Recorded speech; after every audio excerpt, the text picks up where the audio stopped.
My ex believed his mom's lie that I cheated while pregnant with his child, then came to ruin my new life, so I taught him a lesson in court. My name is Amy, 33, female. 5 years ago, my entire life fell apart. Let me start from the beginning. I met my husband Jordan, 35, male, when I was on a trip to visit my friend Sarah, who lived in this beautiful little town.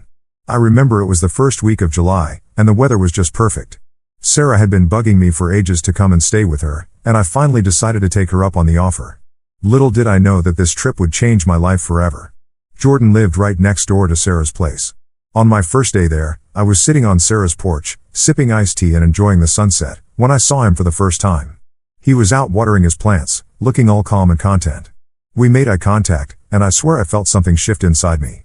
You know that feeling when you just know something special is about to happen? That's what it was like. Sarah noticed my interest and told me that Jordan was a great guy but had been single for a while. She suggested I say hi the next time I saw him, which I did the very next day. I was on my way to grab a coffee, and there he was, sitting on his porch reading a book. I mustered up the courage to introduce myself, and we ended up chatting for almost an hour. We talked about everything from our favorite books to our love for hiking. It was so easy to talk to him, like we had known each other for years. As my trip was coming to an end, I started feeling sad about leaving. On my last night there, Jordan and I went out for dinner. It was nothing fancy, just a cozy little restaurant by the lake, but it was perfect. We talked about our lives, our dreams, and what we wanted for the future. When he dropped me off at Sarah's place, we shared our first kiss. It was like something out of a movie, fireworks, butterflies, the whole shebang. After I got back home, we kept in touch through calls and texts. It wasn't long before we were spending hours on the phone every night, talking about everything under the sun. We decided to give long distance a shot, and for the next few months, we made it work. We visited each other as often as we could. He came to see me in my city, and I went back to visit him whenever I could. Those weekends together were the highlight of my life at the time. As time went on, the distance started to become more and more challenging. We were both miserable whenever we had to say goodbye, and it was getting harder to be apart. So, after about a year of long distance, I started looking for jobs in his city. I was lucky enough to find a great opportunity, and I decided to take the plunge and move there. The one thing in our relationship that I felt was weird was his relationship with his mother, Pam, 57, female. Now, here is the thing about Pam and Jordan's relationship. They are very close. Jordan is a typical mama's boy, and Pam is one of those moms who don't think that anyone is good enough for their son. Her relationship with Jordan sometimes made me feel like the third wheel in our own relationship. One of the first instances that made me realize how close they were was when I had just moved in with Jordan. We had just settled into our new apartment and were still getting things sorted out. One evening, Pam showed up unannounced. She had a key to the place, which I didn't know she had, and walked in while we were having dinner. It was a bit awkward, to say the least. She started rearranging things in the kitchen, telling us how she thought it should be organized. I tried to laugh it off, thinking she was just being helpful, but it felt like she was trying to impose her way of doing things on us. Pam's opinions often seemed to carry more weight than mine. I remember when we were choosing furniture for our place. We found a beautiful couch that we both loved, but when Pam saw it, she made a face and said it wasn't practical and that we should get something else. Jordan agreed with her, and we ended up getting a different couch, one that Pam liked but I really didn't care for. It was frustrating because I felt like my opinions and preferences were being overshadowed by hers. After Jordan proposed, Pam almost became hostile towards me. While I was planning my wedding, she tried to take over and control everything, but I stood firm and was able to have the wedding of my dreams. Let me tell you, it was not easy. Pam was like a hurricane sweeping through every aspect of our wedding plans, and I had to be the sturdy rock that stood in her way. Right after we announced our engagement, Pam started calling me every day with suggestions and ideas for the wedding. At first, I thought she was just being helpful, but it quickly became clear that she wanted to be in charge of the whole thing. She would say things like, "You should go with a traditional church wedding, Amy. It's what our family expects." Now, Jordan and I had already decided we wanted an outdoor ceremony by a lake, surrounded by nature. It was something that meant a lot to both of us, but Pam wasn't having it. She even went as far as to book a church and arrange a meeting with the pastor without consulting us. Then there was the issue with the dress. I had found the perfect dress, a simple, elegant gown that made me feel like a princess. But when Pam saw it, she wrinkled her nose and said, "Oh, that's nice, but don't you think it's a bit plain? You should go for something more extravagant, like a ball gown." She actually took me to another bridal shop and tried to get me to buy a huge, puffy dress that looked like it came straight out of a fairy tale. It wasn't me at all, and I had to firmly tell her that I was sticking with my choice. She looked so disappointed, but I wasn't going to let her guilt me into changing my mind. On the day of the wedding, Pam tried to take over the coordination of everything. She was telling the photographer where to set up, instructing the band on what to play, and even trying to rearrange the decorations. At one point, I had to take her aside and politely but firmly tell her that we had everything under control and that she should just relax and enjoy the day. It was tough, but I was determined to make sure that our wedding reflected who we were as a couple, not her vision. About a year after the wedding, Pam lost her job. She was working as a manager at a local store, and unfortunately, the store shut down. It was a tough time for her, and she was pretty shaken up. Jordan and I talked it over and agreed that until she could find another job, we would help her out with her rent. Pam's place wasn't too far from us, so it made sense to help her out rather than have her stress about finances on top of everything else. Pam started looking for a new job, but she kept complaining that it was hard to find one because of her age. She said no one wants to hire someone in their late 50s, they all want young people. At first, I felt really bad for her and tried to be as supportive as possible. I even helped her update her resume and coached her on how to answer interview questions. But after a few weeks, I started to notice a pattern. Every time she went for an interview, she would come back with a story about how the interviewer didn't seem to like her or how the job wasn't a good fit because the company seemed too disorganized. She would say things like, "I can't believe how unprofessional these people are," or "I don't want to work for a place that doesn't have its act together." It began to feel like she was finding excuses not to take any job that came her way. A year passed, and Pam still hadn't been able to get a job. We were still continuing to pay her rent, and it was starting to really take a toll on our finances. But then things changed in a big way. I found out I was pregnant. It was the happiest day of my life. I had always wanted to be a mother, and knowing that I was going to have a baby made everything seem brighter. Jordan and I were over the moon with excitement, and we started preparing for our little one's arrival right away. When I was about 8 months pregnant, I decided it was time to take my maternity leave. I worked in sales, and while I still received my basic salary during my leave, my main source of income was from commissions, which stopped as soon as I went on leave. This meant our income took a significant hit, and things got a lot tighter financially. We were managing, but it was clear we couldn't keep up with paying Pam's rent much longer without seriously compromising our own financial stability. As my due date approached, the stress of our financial situation started to weigh heavily on me. I was supposed to be focusing on preparing for the baby and enjoying the special time, but instead I was constantly worrying about money. We had savings, but they were dwindling fast, and we needed to make sure we had enough to cover any unexpected expenses that might come up with a baby. We agreed that we needed to have a serious talk with Pam and let her know that we couldn't continue to pay her rent. We decided to have the conversation the next day. Pam came over for lunch, and after we finished eating, we sat down with her in the living room.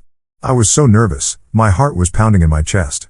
Jordan started by explaining our situation, how my income had decreased significantly and how we were struggling to make ends meet. Pam listened quietly, but I could see her expression darken as she realized where the conversation was headed. When we told her that we wouldn't be able to pay her rent anymore, she got very upset. She said, "How am I supposed to survive without your help? I've been trying to find a job, but no one wants to hire someone my age."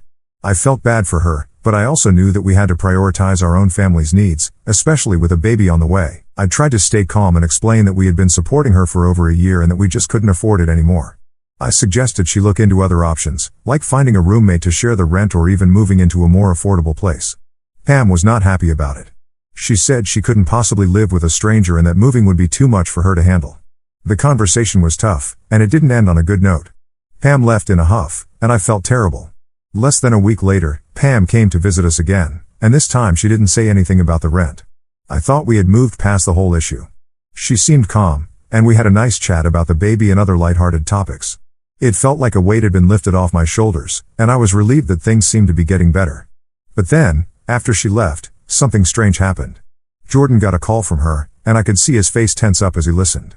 He didn't say much, just a few "has an okay, I'll be there soon." Less than 5 minutes later, he grabbed his keys and told me he had to go out for a bit. I assumed he was going to his mother's place, but I didn't think much of it at the time. Maybe she needed help with something, I thought. Hours passed, and Jordan still wasn't back. I started to get worried and tried calling him, but he didn't pick up. I sent him a few texts asking where he was and if everything was okay. All he responded with was a short message saying he wouldn't be home that night and that he'd explain everything later. My heart sank. I couldn't understand why he wasn't coming home or what could be so important that he needed to stay out all night. The next day, I had an important prenatal appointment. Jordan was supposed to accompany me, but he didn't show up, so I went alone. Everything went fine at the appointment, and I was looking forward to sharing the updates with him. But when I got back home, I was greeted by a shocking sight. My stuff was on the porch, clothes, books, everything. There was a note taped to the door from Jordan. It said he knew I cheated and that he wasn't the father of the baby. My heart sank, and I felt a wave of panic wash over me. I tried to get inside, but the locks had been changed. How had he managed to do all this so quickly? It was like my world had turned upside down in an instant. I didn't know where to go, so I went to my friend Sarah's house. She lived right next to us, and I hoped she could help me figure out what to do. When I knocked on her door, she took one look at me and knew something was terribly wrong. She let me in, and as soon as I started telling her what had happened, she was just as shocked as I was. Sarah said she had heard some commotion earlier but hadn't paid much attention to it. She had no idea what was going on either. I tried calling Jordan, but he didn't pick up. My mind was racing, trying to make sense of everything.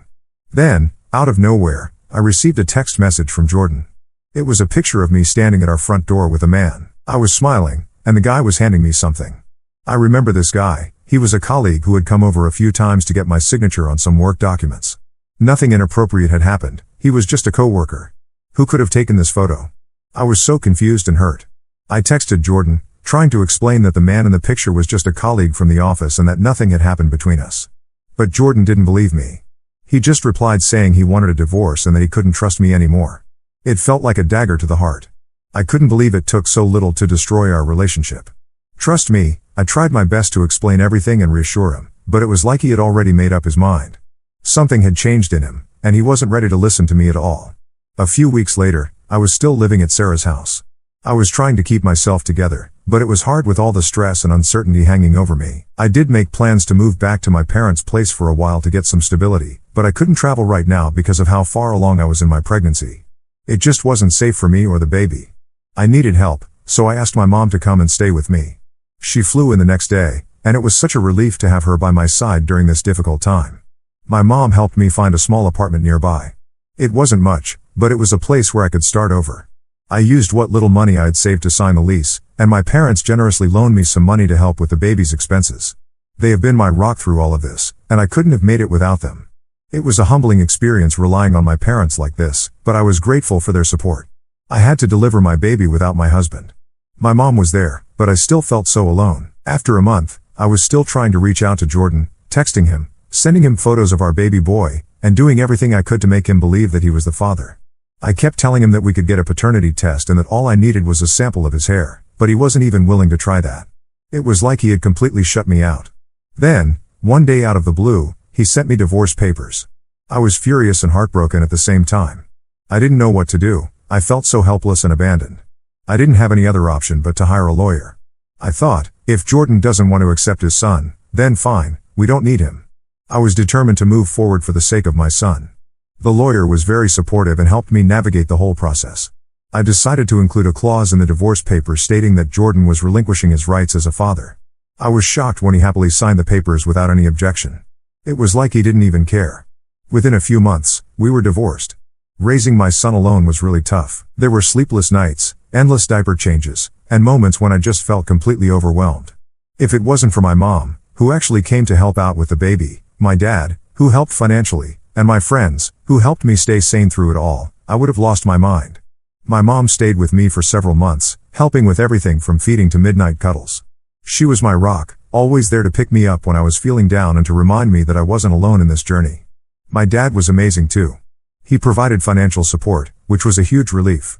Being a single parent with a newborn and trying to make ends meet was incredibly stressful, but knowing that my dad had my back made it a bit easier to breathe. My friends, especially Sarah, were my lifeline. They checked in on me, brought meals, took me out for coffee just to get me out of the house. They kept me grounded and gave me the strength to keep going, even though things got really tough. However, despite all the support, I became deeply depressed when I found out that Jordan was already getting married. Married? Yes, within a year of us separating, he was tying the knot with someone else. It hit me like a ton of bricks. I couldn't help but think that he was with this new girl while he was still married to me. It all started to make sense why he was so unwilling to listen to me when I tried to explain the truth about the situation with our baby. He just wanted a way out of our marriage so he could walk out on me and our child. It took me a while, but I finally managed to pick up the pieces of my life after everything fell apart. After Jordan kicked me out and filed for divorce, I heavily relied on my parents and friends for support. They helped me find a small apartment where I could settle in with my newborn son. Financially, things were tough at first.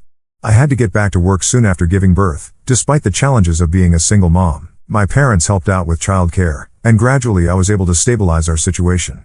It was hard juggling work and motherhood, but every smile from my son made it all worth it. A few years down the line, I attended a work conference where I met Austin, 33, male. We hit it off instantly, but I was cautious after everything I had been through. He was patient and understanding, never pushing me to open up before I was ready. We started spending more time together, and before I knew it, I was falling for him deeply. Austin was different from anyone I had ever known. He was supportive of my past and was genuinely interested in building a future together. He treated my son as his own, which meant the world to me. After dating for a while, we decided to take the next step. Last year, we got married at a beautiful outdoor ceremony hosted at a friend's property. It was an intimate affair with close friends and family.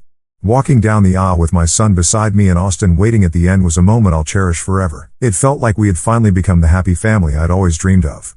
Since then, life has been good to us. Austin and I continue to support each other through thick and thin. He's been a wonderful father figure to my son, and seeing them bond melts my heart every day. We've created a loving, stable home where my son can thrive, and I couldn't be more grateful. Last month, out of the blue, I received a text from Jordan. Honestly, seeing his name pop up on my phone brought back a flood of emotions, anger, hurt, and a touch of curiosity. I didn't respond and immediately blocked his number. I thought that would be the end of it, but then things took an unexpected turn. A few days later, I heard a knock on my door. To my shock, there stood Jordan. I hadn't told him where I lived, so I had no idea how he found me. He asked to talk, saying he just wanted a few minutes of my time. I was hesitant, but eventually I let him in, setting a strict time limit. Jordan started by saying he wanted to see our son and be a family again. My initial reaction was disbelief. After everything that happened, being accused of cheating, getting kicked out, and then the divorce, it was a lot to process. I was shocked and honestly pretty angry. I reminded him of everything he put me through, accusing me of cheating, kicking me out, and then divorcing me. I told him our son already has a father, my husband Austin, who legally adopted him after we got married. Jordan didn't take this well at all. He argued that Austin is just a stepdad and not our son's real father. Things got heated, and I had to remind him that he willingly signed away his parental rights during our divorce. He got even angrier and refused to leave, insisting on meeting our son. I felt so cornered that I threatened to call the police if he didn't go. Eventually, he left after banging on the door for a while. Since then, Jordan has been bombarding me, my mom, and my friends with calls and messages. I'm feeling overwhelmed and unsure of how to handle this situation. It's like he's trying to force his way back into our lives after abandoning us. Has anyone here been through something similar? Any advice on how to handle Jordan's persistence without putting my family's peace at risk would be greatly appreciated. Thanks in advance for your help. After Jordan showed up unannounced and started harassing us, I decided to seek legal advice. I contacted a lawyer and explained the whole situation to her. She assured me that legally, Jordan has no rights to my son. She explained that because my husband Austin legally adopted my son after we got married, Jordan's rights as a biological father were effectively terminated when he willingly signed away his parental rights during our divorce. It was a huge relief to hear this from a legal professional.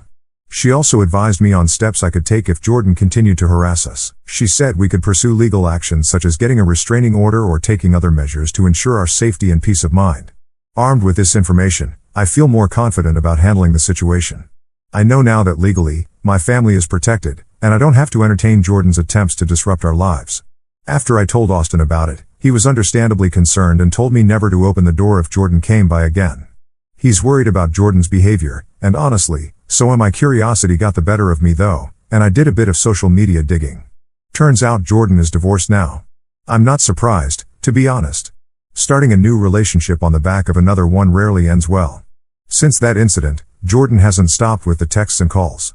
It's all he's been doing, constantly trying to reach out to us. It's frustrating and unsettling, but for now, it's just been limited to that. I'm keeping Austin informed about everything, and he's been really supportive. We're both on the same page about not engaging with Jordan and prioritizing our safety and peace of mind. If Jordan escalates things further or tries anything else, I'm prepared to take legal action to protect my family. I'm feeling really shaken right now. I was at the park with my son earlier today, just enjoying some time outdoors, and then out of nowhere, Jordan showed up. I couldn't believe it at first. I froze for a moment, not sure how to react. Jordan approached us and tried to talk to my son. I immediately stepped between them, shielding my son from Jordan. I told him firmly to leave us alone and that he had no right to be here or to approach my son. Jordan was persistent though. He started saying things like how he wanted to see his son and be a family again. It was incredibly unsettling to hear him talk like that after everything that's happened. I could feel my heart racing, and I was scared about what he might do next. I tried hard to stay calm but firm. I told him that if he didn't leave immediately, I would call the police. I could see the shock and anger on his face, but I didn't back down. My priority was protecting my son and ensuring our safety. After what felt like an eternity, he finally backed off. He muttered something under his breath and walked away, but he kept looking back at us as he left the park. I stayed there for a while, just trying to process what had happened and calm my nerves. When I got home, I immediately called Austin and told him everything. He was furious and worried, but he reassured me that we would take whatever steps necessary to keep us safe. He insisted that I should have called the police right then and there, but I was so caught off guard that I didn't think of that. Now I'm feeling scared and anxious about what might happen next. Jordan's behavior is becoming more unpredictable and aggressive, and I don't know how to handle it. I'm seriously considering getting a restraining order to protect my son and myself from any further encounters. It's been a roller coaster, but I think things might finally be settling down. After the incident at the park where Jordan showed up unexpectedly, I realized I couldn't keep living in fear of him. So I made a decision. I sent him a firm text message and told him that if he wanted to see his son, he needed to get a lawyer and we could discuss things through legal channels. I didn't want any more surprises or confrontations. I also made sure to have my lawyer with me when we met. Austin was there too, standing by my side. It was important to have that support. When Jordan and his lawyer arrived, we had a serious discussion. My lawyer clearly laid out the situation. Jordan had no legal rights to my son. She made it clear that any further attempts to contact me or my son would result in legal action, including involving the police if necessary. I think the formality of the meeting and the strong stance from my lawyer might have finally made Jordan realize the seriousness of the situation. Since then, he hasn't tried to contact me again. It's been quiet, and for that, I'm incredibly relieved. Of course, I'm still cautious. I don't know if this saga with Jordan has truly ended or if he might try something else in the future. But for now, I'm taking it day by day and focusing on moving forward with my family, Austin and my son. I want to thank you all for your support throughout this challenging time. Your advice and encouragement have meant the world to me.